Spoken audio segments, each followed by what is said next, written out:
नमस्ते। आज के इस विश्लेषण में हम एक बेहद ही दिलचस्प विषय की गहराई में उतरने वाले हैं। सजीवों में नियंत्रण एवं समन्वय यानी कंट्रोल और कोऑर्डिनेशन की प्रक्रिया, जो हमारे अस्तित्व और पर्यावरण के प्रति अनुक्रिया के लिए सबसे ज्यादा महत्वपूर्ण है।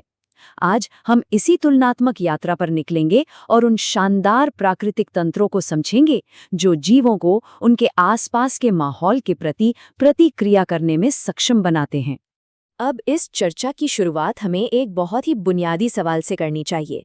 जरा सोचिए, शरीर को अचानक कैसे पता चल जाता है कि किसी गर्म वस्तु से हाथ को झटके से पीछे खींचना है, या फिर बिना किसी मस्तिष्क के एक पौधा सूर्य की रोशनी की तरफ कितनी खूबसूरती से झुक जाता है।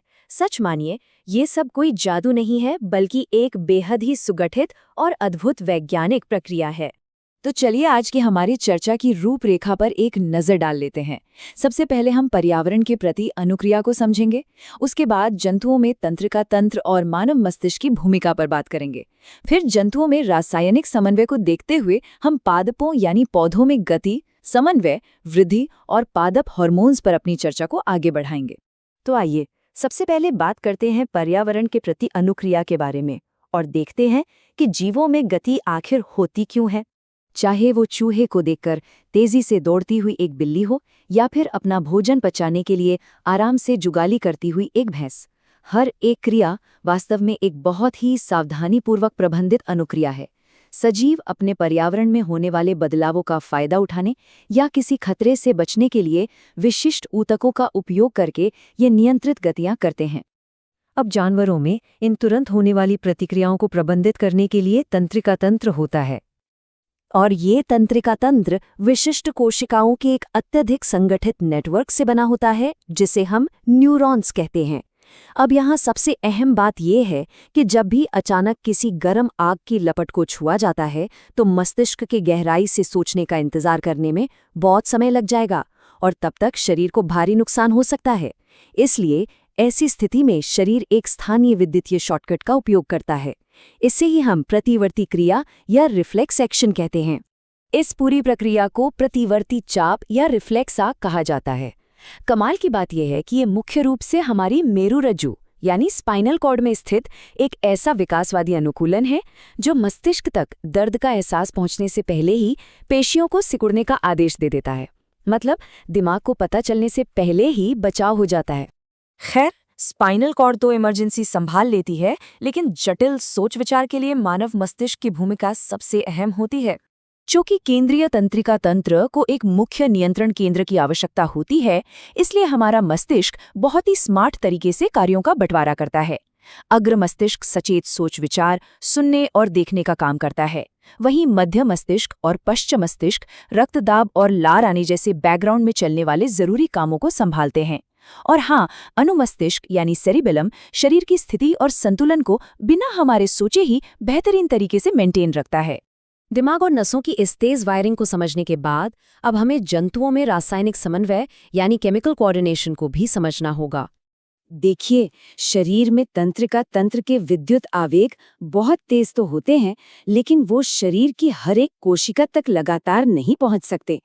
इसलिए जीवित प्राणी एक व्यापक रासायनिक प्रसारण प्रणाली पर निर्भर करते हैं, जिसे अंतःस्रावी तंत्र या एंडोक्राइन सिस्टम कहते हैं। यह तंत्र सीधे हमारे रक्त में धीमे रासायनिक हार्मोन्स छोड़ता है, जो पूरे शरीर की कोशिकाओं तक पहुंच जाते हैं। और ये रासायनिक संदेशवाहक बहुत ही विशिष्ट होते हैं। उदाहरण के लिए, खतरे के समय एड्रेनलिन तुरंत हमारे खून का बहाव कंकाल पेशियों की ओर कर देता है ताकि हम लड़ सकें या भाग सकें। वहीं इंसुलिन हमारे रक्त में मौजूद शुगर लेवल को बहुत ही बारीकी से नियंत्रित करता है, और थायरॉक्सिन के निर्माण के लिए तो आयोडीन अत्यंत आवश्यक है। जरा गौर कीजिए, ये नियंत्रण हमारे विकास के लिए कितना जरूरी है। पौधे अपने शरीर पर कहीं भी पत्ते उगा लेते हैं, लेकिन इंसान के शरीर में इन हार्मोन्स के सटीक नियंत्रण के कारण ही कभी चेहरे पर उंगलियां नहीं उगती। अब जंतुओं के इन जटिल तंत्रों की तुलना में चलिए पादपों यानी पौधों में गति एवं समन्वय की सादगी को देखते हैं। पौधों में ना तो कोई तंत्रिका तंत्र होता है और ना ही पेशियां। इसके बावजूद पौधे अपना समन्वय बहुत ही अनूठे ढंग से करते हैं। या तो वे छुई मुई के पौधे की तरह अपनी कोशिकाओं के भीतर पानी की मात्रा को तेजी से बदलकर तुरंत अपनी पत्तियों को सिकोड़ लेते हैं, या फिर वे पर्यावरणीय संकेतों जैसे प्रकाश या गुरुत्वाकर्षण की ओर धीरे धीरे दिशात्मक वृद्धि करते हैं। इसे हम अनुवर्तन या ट्रोपिज्म कहते हैं। और पौधों में इस धीमी दिशात्मक वृद्धि को कंट्रोल करने का काम करते हैं पादप हार्मोन। पौधे अपनी स्वयं के बेहद दिलचस्प रासायनिक संकेतों का उपयोग करते हैं। इसे ऐसे समझिए, जब कोई पौधा सूर्य के प्रकाश का पता लगाता है तो ऑक्सिन नाम का हार्मोन तनी के छाया वाले हिस्से में इकट्ठा हो जाता है और वहां की कोशिकाओं को लंबा कर देता है, जिससे पूरा पौधा बड़ी खूबसूरती से प्रकाश की ओर झुक जाता है। इसी तरह जिब्रेलिन और साइटोकाइनिन वृद्धि और कोशिका विभाजन में मदद करते हैं, जबकि एब्सिसिक अम्ल जैसे हार्मोन जरूरत पड़ने पर वृद्धि को रोकते हैं और पत्तियों के मुरझाने का कारण बनते हैं।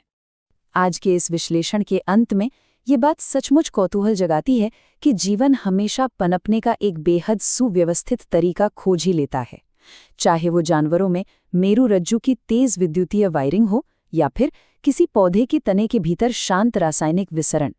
नियंत्रण और समन्वय की ये व्यवस्था बेजोड़ है। सोचने वाली बात यह है कि आज जैसे जैसे हम कृत्रिम बुद्धिमत्ता और रोबोटिक्स की दुनिया में आगे बढ़ रहे हैं, क्या हम कभी प्रकृति के इस त्रुटिहीन और स्वचालित समन्वय तंत्र की पूरी तरह से